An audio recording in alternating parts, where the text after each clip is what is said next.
A family is a group of people who love and support one another, and that can take on many forms.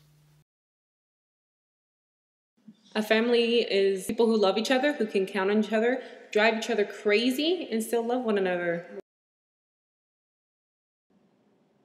Families have been around since the beginning of society, and just like society, families evolve and change over time.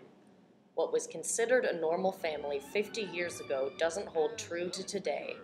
We profiled two families that will show that a family can be any shape or size, and that it isn't what's considered normal that counts. Do you think these are Ben or Caleb's drawings? I think those are Ben's. Yeah? How old do you think Ben was when he did these? Tim Butler, Michelle Balsers, and baby Augie might seem like a normal family, but beneath the surface, they are anything but. Tim has two sons from a previous marriage, and Augie's conception was out of the norm. This book has been recycled. Ben is now almost 17. He'll be 17 in a month, Yeah, right? April 20th. 20th. And Caleb is 14, and he'll be 15 in July. So we're repurposing their sketchbooks, and Augie's having a good time with them. They're getting a second life. Ben and Caleb are here every other weekend and every Wednesday night. So they sleep over. They come after school. We make dinner together. The kitchen's sort of the party room around here. Even though it doesn't really fit 5 people comfortably, it usually ends up being the room with everybody hanging out on the floor, and one person cooking, another person doing dishes, and the other 3 just sort of lounging around. Being tripped on over. Yeah. Yeah. And the weekends they're here from Friday night right through till Sunday night. Mm-hmm. But this isn't one of their weekends, so they're not here right now. Yeah. Tim and Michelle's marriage wasn't exactly conventional, as they hadn't planned on actually tying the knot. When did we get married? 2008, March 2008. Yeah, March 15th, 2008. Yeah.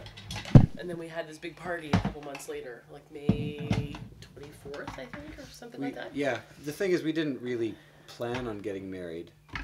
It happened because we were at the time going for an international adoption, and most of the countries well, just about all the countries that we were looking at required that you be legally married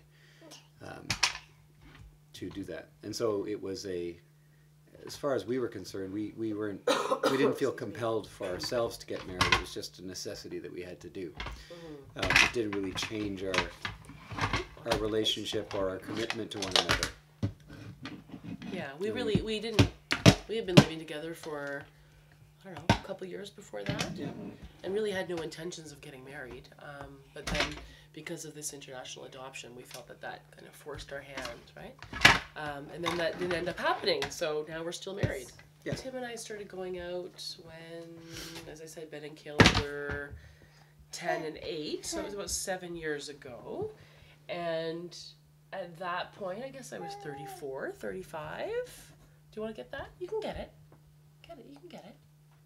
And I was 39. Yeah, and then Tim had just been going through a divorce and had Ben and Caleb, and I really, at that point, didn't have much interest in having kids.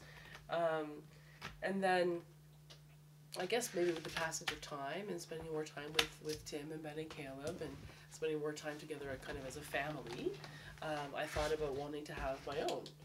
And then we embarked on this crazy journey. Yeah, it was right? crazy. Just trying to make it happen, right? So going from, you get it, Aggie, you get it.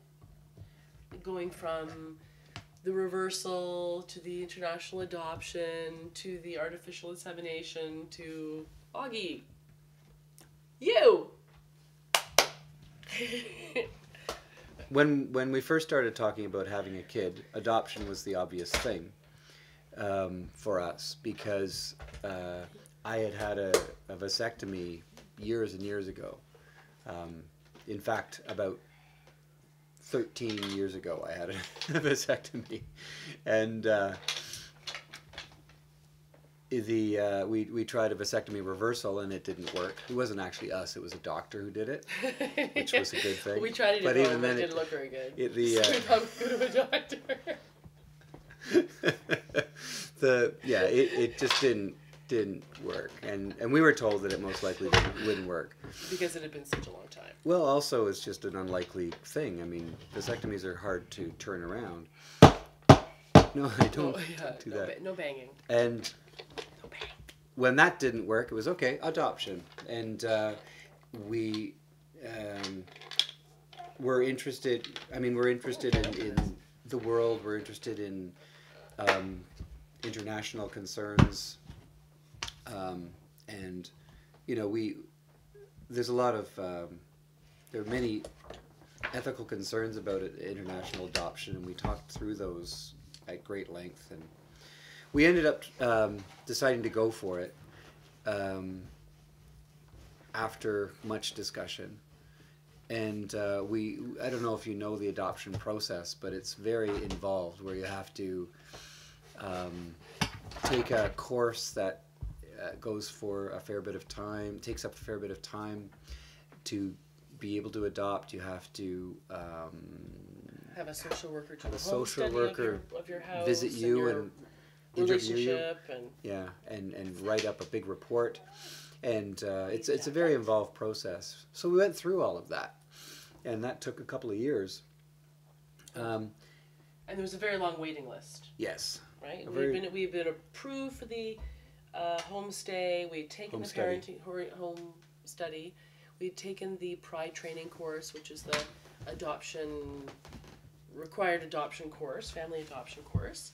And we were waiting for, we put a deposit down with this international agency, and then we changed our minds. Then we thought that we would try other routes, because we had some concerns about adopting internationally, and we also felt that it would be a really long waiting list.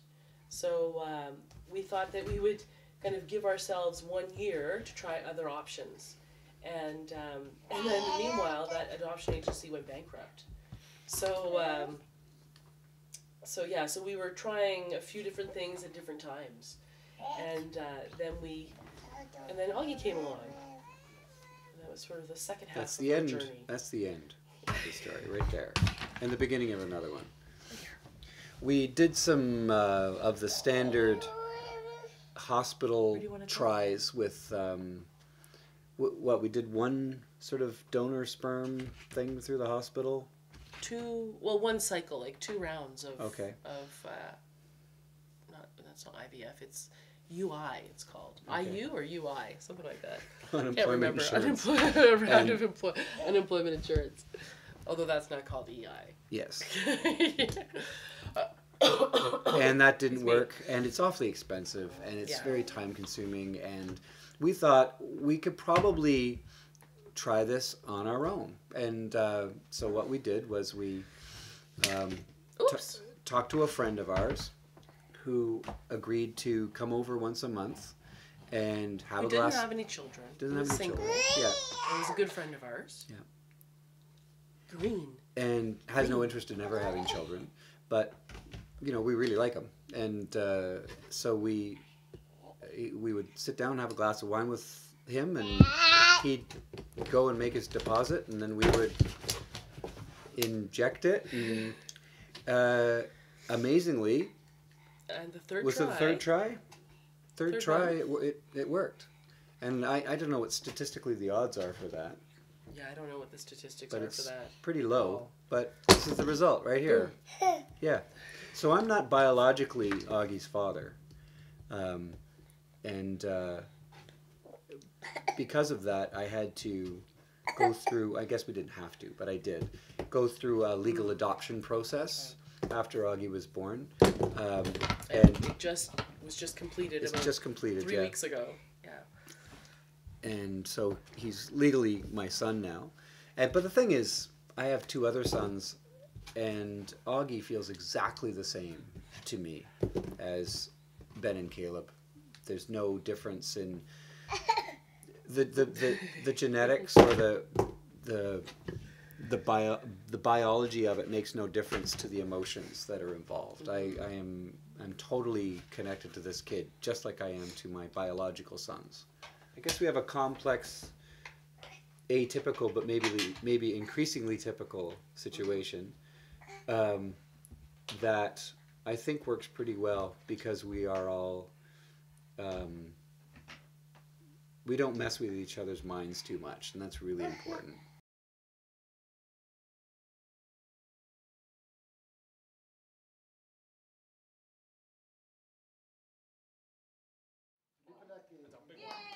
Avelino and Maria Galvao immigrated from Portugal and brought with them traditional values and customs that they passed on to their children. Okay, I come from the Canada. I was 26 years old. Now I'm about 67 years old. 4 years ago, he come to my house, visit my godfather. That's for nothing. The second day, I work in a shoe factory. He come wait for me when I finish working. He come to me and surprised me because I don't know him. That's the next day, he phoned my house. He talked with my dad. He said, oh, I want to talk with Cayetano.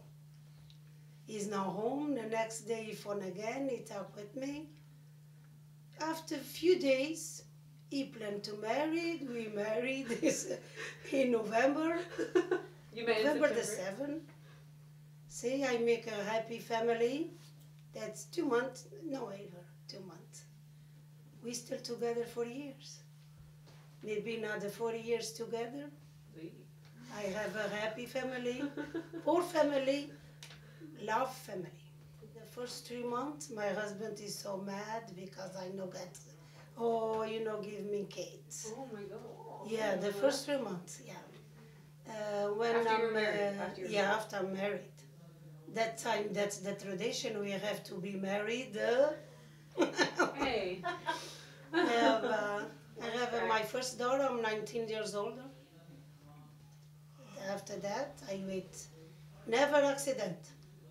I have my kids because we want it.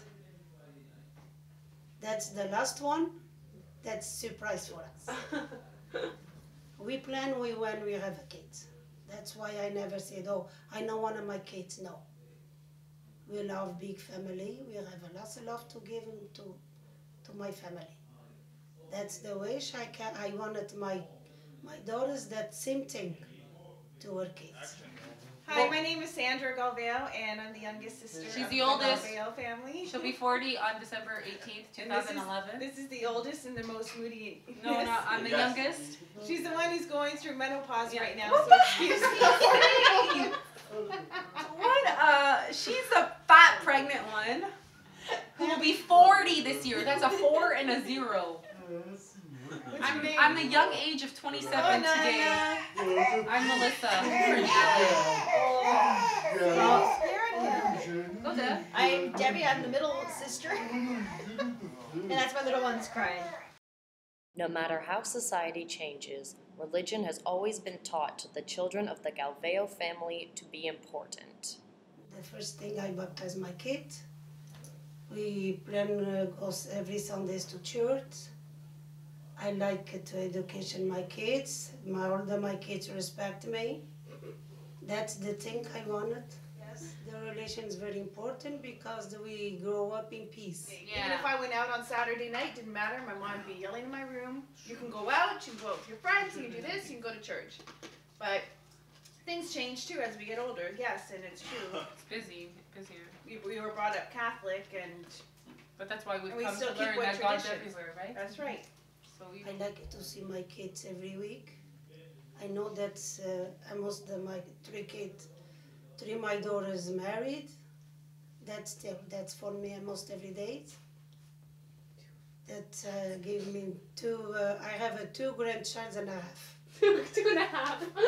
2.5 because I have a step granddaughter, I have a granddaughter, and 1 grandson. And a granddaughter on Soon, I have my granddaughter. That's the best thing. I have my family together. That's I want it for the rest of my life. That's why we have a lot of love to give. That's why I like to have a big family. I hope all my kids give it to my grandchildren. That same love we gave them to my kids. Melissa found herself in a situation that would have been taken a lot more seriously back in the day, but is more acceptable now.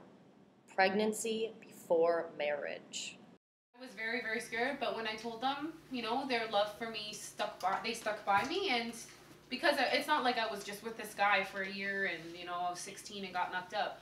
I was 23, well, gonna be 23. I've been with my boyfriend for 6 years. We were working towards marriage, and so we took it as a blessing, and we celebrated it in every way. And sure, there were lots of butterflies in our stomach and worries, but we made it through. We had a beautiful daughter, and our family loves and adores. We had a beautiful wedding, and the past 3.5 years haven't been exactly beautiful. I'm just joking. And they're working on number 2 now. No, not yet. That's not what he told me. I know she surprised me. That's not the one I expect give me the first grandchild. I'm happy for that. She married, she planned to marry, everything's happy. We're happy. I know when she told me, make me upset, one thing, another thing, my heart's so happy. My heart's so happy because she gave me a granddaughter. Few years after, I have my grandson. I'm so happy. Now I'm so happy for my older granddaughter. She surprised me.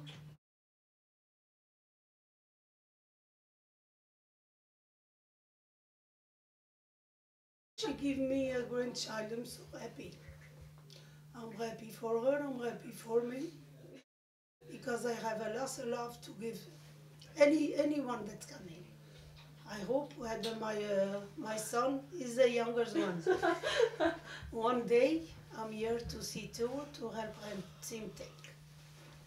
What do you want? The house is full. Until the house is full? We love so much kids, I don't care money. Well, That's good, every so year, good. that's give me one. Yeah. We're not gonna have enough chairs at the table pretty soon. Yep. We're gonna have to expand, buy a bigger house. My life go up and down, I don't care. I know worry about to pay my house, I wanna help my kids. That's the thing I still have in my mind. I like it to live day by day. I went to Portugal too many times with my kids, all my family together. That's the way I live every day. I don't care about, oh, I have a lot of money, no. I want my family together. I love so much my son-in-laws. I think he thinks same thing about us, because I never said nothing to him or to my girls. Oh, you guys have to watch this. No. He do it his life, all the time, I'm happy. I remember the first day I came here to this house, it was so much fun. They put a cake on my face like this. I've been here the longest. Yes, go ahead, 15 yes, years. go ahead. And I warned all my other brother-in-laws, you know, be careful. There's one missing, Be but- careful what you're getting yourselves involved, because this is a crazy family. That's very true. He told me I should have walked out. Yeah, you should. Hey, there's a door, eh? Pick your door or window. They're very loud family. Yeah. Portuguese are very loud people, Yes, very true. and Happy they love to family. eat. We do nothing but eat all the time. As you can see, they are eating over there. Can I have some pumpkin seeds? Can I have That's some it? corn nuts?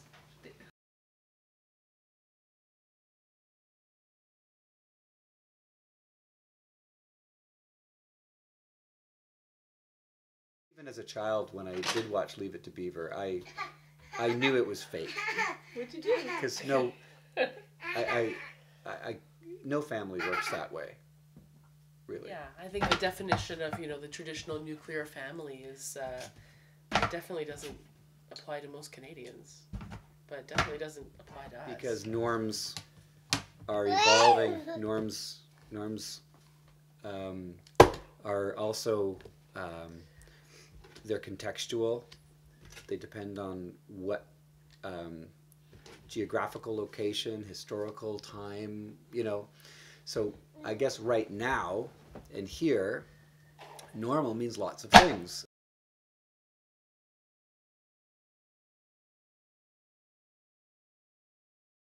Family is very important because through thick and thin, they're always by your side, no matter what. And it's true what they say, blood is thicker Thicker than water. Life is nothing without family.